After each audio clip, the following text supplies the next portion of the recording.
Hi, I'm Adam Whistler. This is our next podcast episode with Chaplain Embry.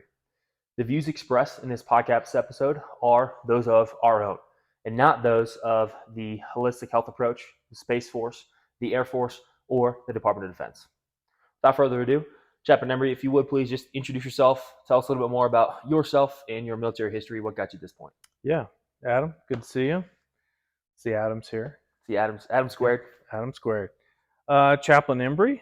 I'm here at Schriever Space Force Base. Been here on 2 years now, Yeah, and starting back up on a third year here soon. awesome. Uh, Initially came on board to work with the Guardian Holistic Operational Support Team, which was kind of the original pattern of what grit is going to be and morph into in different ways, but similar concept of embedded care for guardians and airmen that are connected to Space Force here at Schriever. So I've been in the Chaplain Corps 6 years, and this will be my second year here at Schriever. Yeah. Awesome. So, how does the Chaplain Corps' relationship within the Guardian Resilience team? How does that sort of relationship work? And then, how do you see like the Chaplain Corps working with the Guardian Resilience team? Yeah, so on these embedded teams, they typically have some sort of health component, like a physical health component, and then sort of maybe a mental health component, and then probably a chaplain component as well. And each of these work together.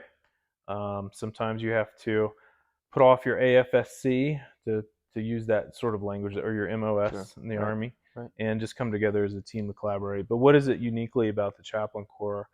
I think with the Chaplain Corps, it's that spiritual, religious component that they bring, where we help members think through issues of meaning and purpose, how to incorporate that religiosity, spirituality into their life that they might not have ever done before, or they might be continuing that now from their childhood, Right. and trying to figure that in an environment where we're in the military Mm-hmm. and we're here to protect our country and to um, be war fighters. Right. So the stakes are a little bit higher, and Mm-hmm.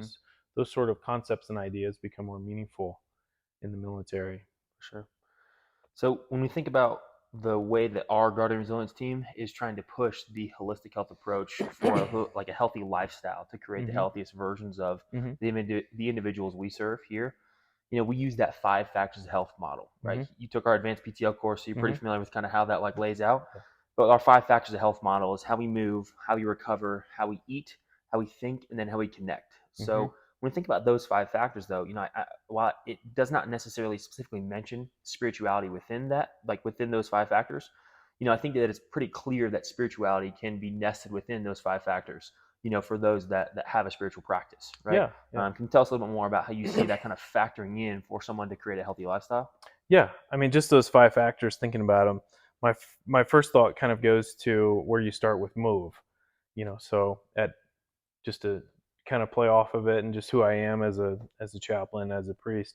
There's times where I kneel, Sure. where I pray, where I stand. Obviously, at a certain religious service, Sure. you have move, and then you have Recover or recover. nutrition. Yep. It's a rest day. Yeah. Sunday. And then eat. Well, kind of joke. I got bread and wine. That's my Sure. best meal on a Sunday. Think. What do I believe? Why do I believe it? What do my thoughts say about myself and my understanding of the world? Mm-hmm. And then the final one there, The connection, social the connection. Yep. Yeah, I mean, you're with other people, obviously. Right. So where you're finding your values and in assumptions about the world, and how you can relate to other people better. Sure. All those, I mean, you kind of put them all together, and you're like, oh, it could kind of be like a church service too. Yeah. Yeah. But no, all of those 5 factors have a spiritual, religious dimension to them. I would say, from my perspective, coming as a Christian priest, but they're all important. I think the Chaplain Corps does fairly good on the thinking and the connection piece. Obviously, Sure. those are a little bit more inclined to what we do in our career field. Yeah. I think the grit chaplain, or at least when I was a ghost chaplain too, the grit chaplain, it's a great way for the Chaplain Corps to connect with our team members, our grit team members, and be together with obviously the connection piece, but like go to squadron PTs, Mm-hmm. go to unit events together, to be positioned together as a team in front of everyone, Right. so everyone will recognize, oh, I remember that guy. He's with the Guardian Resilience team. And I have people ask me all the time. I had a phone call today Right. in my office. Hey, chap, who was the guy that can help me on some physical fitness stuff? I can't remember his last name. I know Coach Adam, but the other guy, Swallow. That's it, Sure. Jason. Yep. Yep. Okay. So connecting him there. So when you see these teams work, I think from my perspective on the Guardian Holistic team that I was on Mm-hmm. for a year, all of our offices were near each other, Right. and inevitably it would happen several times a day. Sometimes somebody would come in to meet the physical therapist. Somebody would come in to meet the someone in the health field or the mental health field, and they would discover, oh, okay, this person goes to church, or they're thinking about different religious or spiritual ideas. Just while they're in a counseling session, or while they're helping them something physically, you're doing chit chat with someone in Yep. PT or Yep. working out with them, and they open up and they share about your life, and then you triage. You're like, hey, it would be good for you to connect with the chaplain. Let me connect you to him. Sure. And it works both ways too. In my counseling, a lot of times you can just kind of tell the way people are physically and how they're presenting. Wow, they look Mm-hmm. really tired.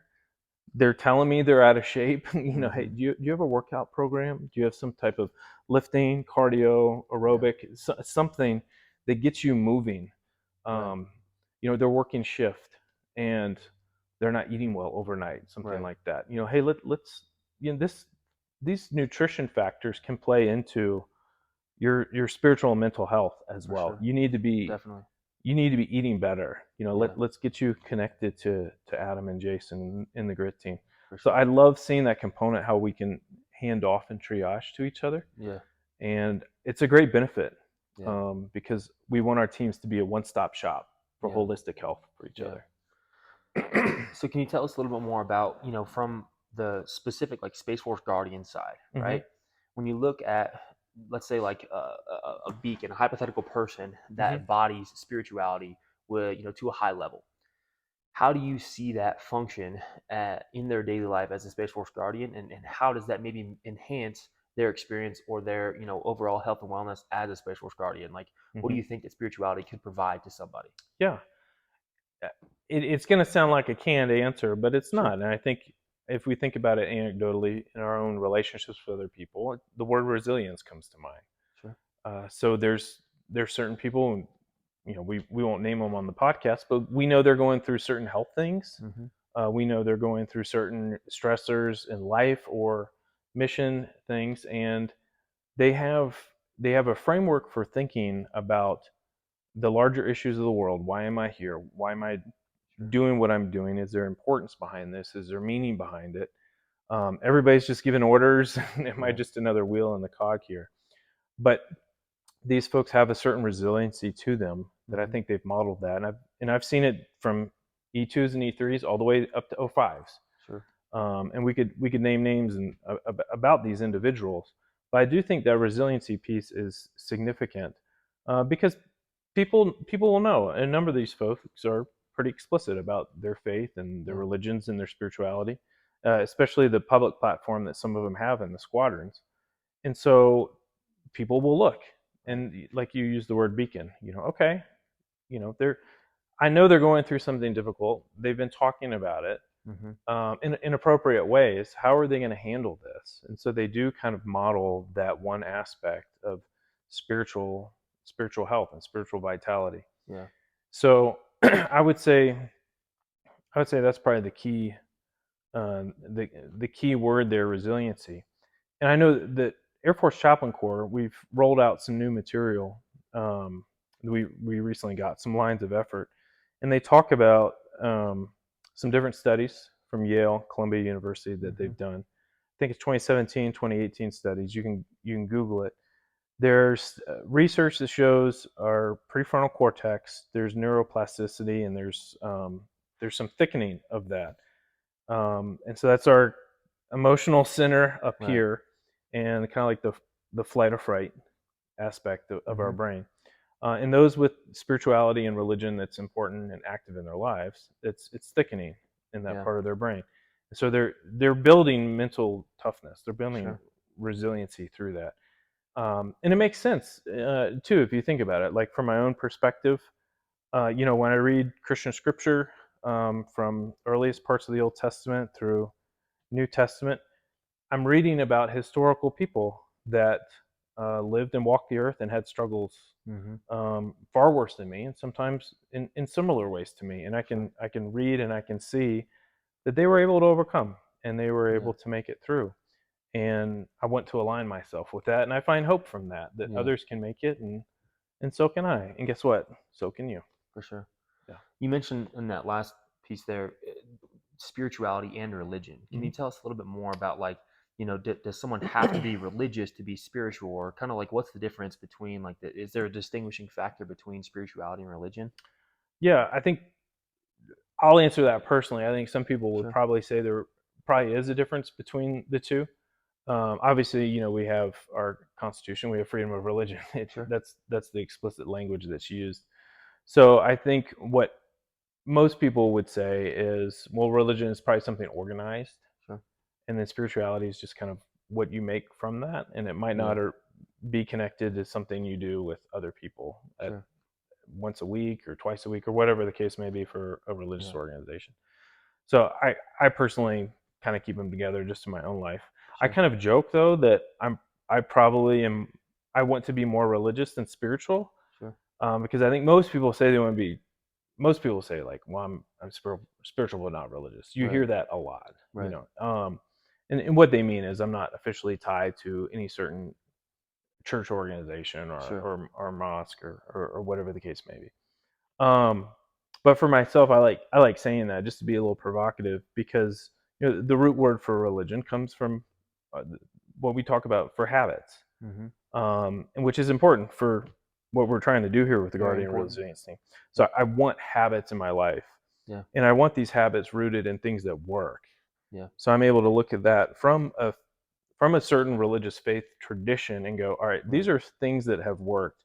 Certain sorts of meditation, prayer, Sure. reading of different holy texts, scriptural Right. texts, um, and incorporate those habits into my life weekly, daily, weekly, seasonally, Mm-hmm. as well.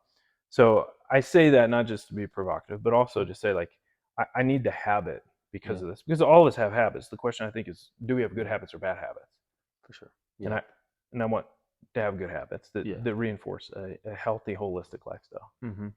If you have someone then that maybe is right now struggling or is curious about their spirituality or their religion or however they phrase it in their own terms, how do you as a chaplain corps help that individual in any way? Do you push them towards like a certain denomination? Do you push them towards becoming more religious or more spiritual, or like how do you help someone explore Yeah, sort of their own relationship with yeah. spirituality and religion? Yeah, it's a good question. So we kind of make a distinction with proselytizing and you know trying to force someone down a certain route, and then just generally meeting people where they're at. Right. So the way that it typically comes out is we're a chaplain to all and a pastor to some.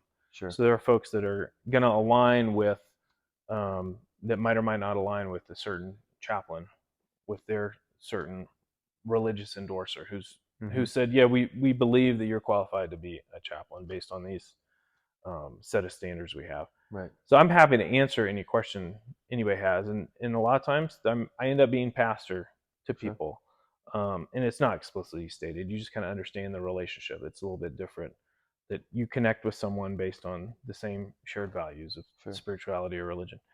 I know based on different relationships I have, or just knowing people in different units, with their permission, someone like, hey, I'm kind of interested in this certain religion over here, or this certain Right. spiritual practice. What do you think, chaplain? Well, it's not me, but I know a guy. Right. I know a gal.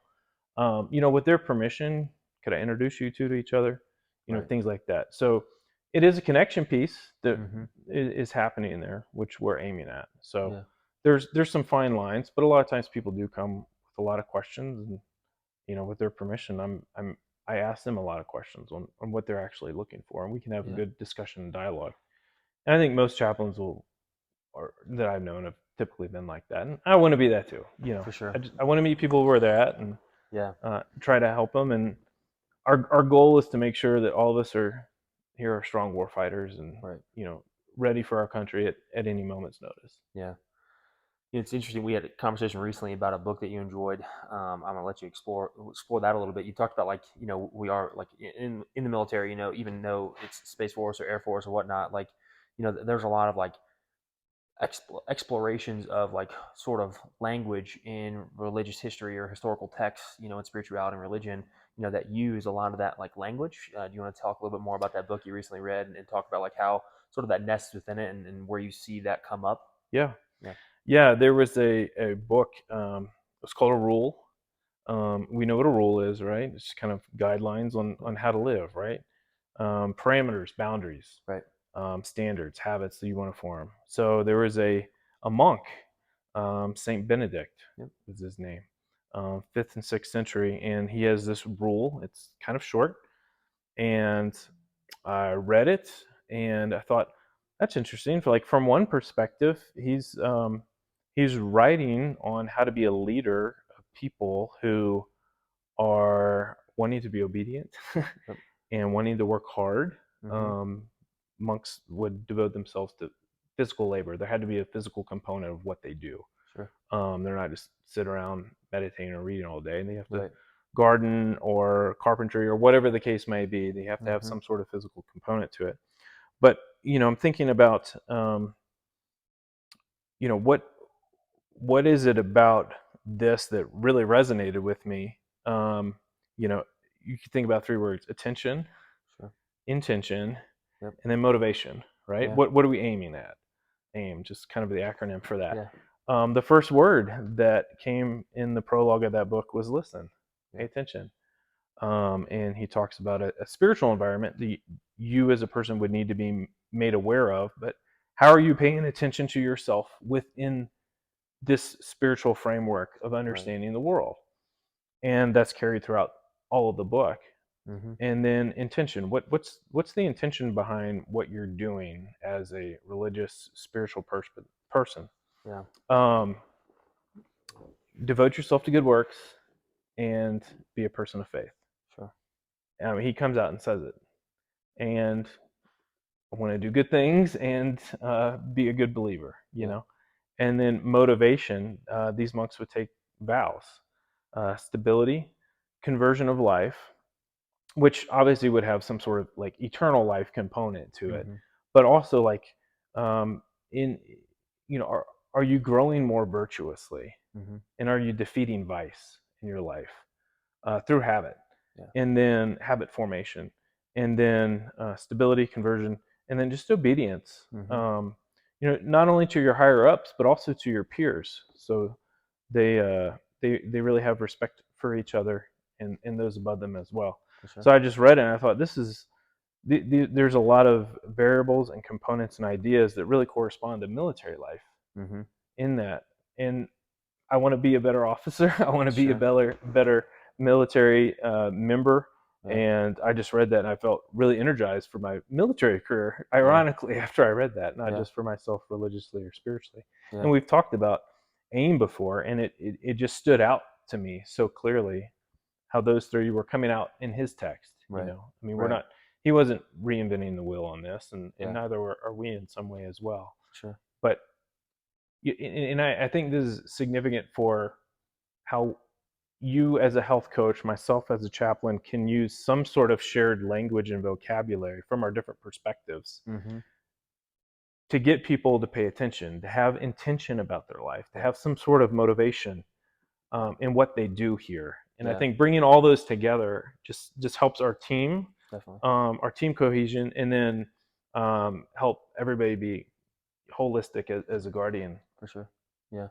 Yeah. I think it kind of sounds like it's like a framework for Hmm. sort of how to live a healthy lifestyle, in the way that he finds value in living a Hmm. healthy lifestyle, Yeah. right? So it's sort of like defining your values. What sort of impact do you think it could make on someone's life to sort of define what they value in life, or Hmm. define the framework with which they try to live their lives? Like, do you think that it actually helps an individual become a healthier version of themselves in any factor, in any domain, if they do put some actual words to paper and say, hey, these are my actual values? Like, what sort of impact do you think that could have on someone's life? Yeah, I think the moments of reflection like that need to actually be more than just moments. You mentioned like Sure. writing them down. Mm-hmm. Different people have had their own mission statement, their own vision Sure. statement for their own life. I'm not opposed to those things at all. Um, I think where the rubber meets the road is, um, you know, is this habitual? Right. You know, I can tend to be an idea fairy myself, Sure. but like, what does it look like day in, day out? Like, is this a legitimate practice in my life day in and day Sure. out? And so there, it's really habit formation. I mean, it is some sort of commitment, and that's the community aspect that helps Yeah. too. Like, who's holding you accountable?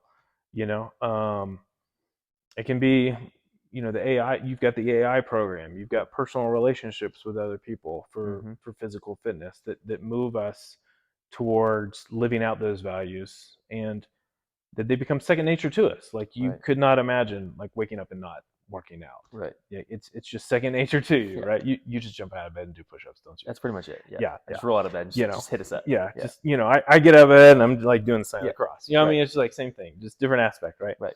But whatever it needs to be, there needs to be some sort of intentionality behind it, to where there is accountability and you're living out those values, Mm-hmm. and that habit aspect of, um,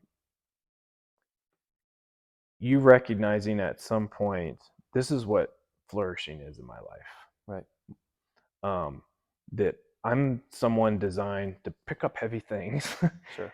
because it makes me better. It makes my brain feel better. Yeah. I love being with other people while I do it. There's a camaraderie behind it. Mm-hmm. Those are all certain aspects and values that you would probably articulate. Right. And for myself, I've got daily habits, daily religious habits I have, Yep. morning and evening. Right. So certain prayer and scripture reading times with Yep. that. And it's a good beginning and end to my day. Yeah. And within that is just a whole mix of craziness of, Yeah. of life. But I've got those patterns and habits now Yeah. that are trying to reinforce health and flourishing for Yeah. myself. Yeah. That no matter what else happens, I've got this thing in my life that is here and it's stable and it's become who I am at Yeah. this point. Yeah. So, given that this is sort of centric on, we look at like how to create like the healthiest version of the individuals we're trying to serve, right? And that being Space Force Guardians, Air Force Airmen, assigned to operational deltas. So how do you think that, in general, have you seen someone become, let's say, healthier versions of themselves through picking up a spiritual practice that, maybe you help them develop? Hmm. Yeah, um, I think a lot of it comes out in understanding, um, why am I here. Um, it goes beyond. I was 18, didn't have anything else to do. Sure. I got out of college, and this just felt like the next thing to do. My family was always doing it. Like, Mm-hmm. and for a lot of people, there is a deeper understanding of morality in one sense, Sure. like the reality of there's a lot of bad things going on in the Sure. world. That's why I'm here to Right. help prevent that. Um, I think other other aspects come when I'm trying to think of certain people and how to articulate what I've seen in them. Um, Hope, I think, is a big one. Sure. Um, Hope not just for the future, but hope overcoming certain things they've experienced in their childhood or in their Right. relationships. Everybody, it was like everybody comes with certain baggage. Sure. How do you make sense of that? How do you grieve some of these things Yeah. um, done to you, and what you've suffered? Right. Um, and that provides a framework for them to understand God's going to be working in my life, and He was Sure. there when I wasn't even knowing, Sure. and I've got some hope through that. Yeah. And then they can share that with others, and they can mentor Yeah. and take care of other people in that way. Yeah. That's a huge one, I think, and that's probably the most significant one. Is For sure. probably that hope aspect. Okay. Awesome. Yeah. So as we start to like wrap things up, if you have someone listening to this that wants to reach out to the Chaplain Corps, whether that's here, where we're currently located, or whether that's at a different installation, what general steps does someone need to take to try to get in touch with their Chaplain Corps? Just stop by. Just Sure. stop by. You don't have to be a religious person, a spiritual person. I would say probably probably more often than not, folks that do stop by aren't, Sure. and they just want to chat. Mm-hmm. They do want to get my perspective on things. Mm-hmm. What is your angle? What is your take on this? How do you understand this? How do you process this? Right. And from there, you can open up just tons of conversation and dialogue and explore things. Yeah. There's privileged communication, 100% privileged communication. So Right. I'm not going to be sharing with anyone your chain of command, nobody else, Right. what we're going to be talking about. There's things we got to take to the grave, as Right. chaplains. Right. But just stop by. That's the real big thing. Yeah. Good chaplains, I think, make themselves available and they're out visible in their units, and Definitely. people would know who they are. Yeah. Yeah, Yeah. that would be the main thing. Okay. So Awesome. Anything else you want to add to any aspect of this? I think this what we're doing with grit in space is going to be so helpful for the Guardian. I think it's helpful for myself, Sure. as an airman, because I'm a customer in one sense when I show up at these PT sessions, Yeah.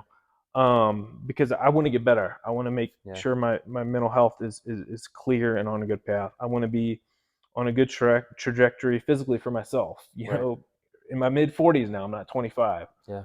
So these things matter, and I'm glad to see the integration of these different disciplines come together to say we're here for the whole person. For sure. It means more. You're not just a number at that point, or just a rank, just filling a billet Yeah. somewhere. We really care about you. Definitely. So, and that's a joy of being with this team, working Yeah. with you, Yeah. Jason. So Yeah. yeah, Definitely. So, yep. okay. Awesome. Well, that's all we got then. Thanks for joining us. All right, yeah, man. Appreciate you.